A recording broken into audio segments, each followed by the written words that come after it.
Walmart price match requests get denied most often when the item doesn't match exactly in model, seller type, or eligibility rules inside the store policy system. By the end, you'll know exactly why your price match was rejected, how to fix the request properly, and what actually gets approved inside the Walmart and in-store system. The first reason is exact match mismatch. Walmart requires the product to match in model number, size, color, and version. Even small differences like packaging updates or bundle variations can trigger an automatic denial. The second reason is seller eligibility. Price matching usually only works with specific approved retailers. If the lower price comes from a marketplace seller or an unverified source, the system rejects it immediately.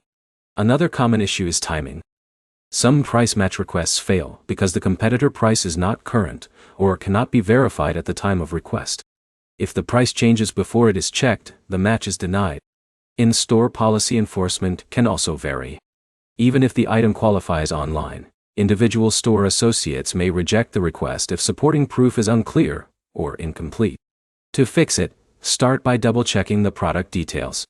Match the exact model number from Walmart with the competitor listing instead of relying on product titles alone.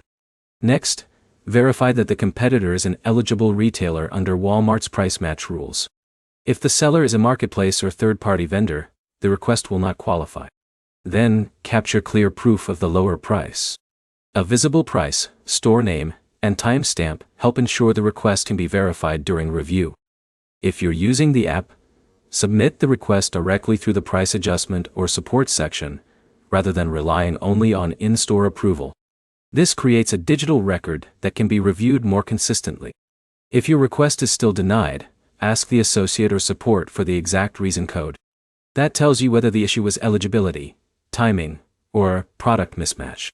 In some cases, waiting for a verified price update and resubmitting the request resolves the issue without changing anything else.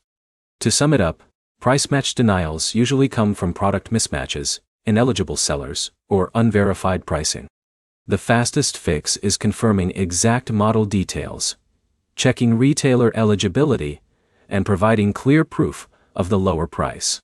The next step is to compare product codes instead of just titles so your request matches Walmart's verification system exactly.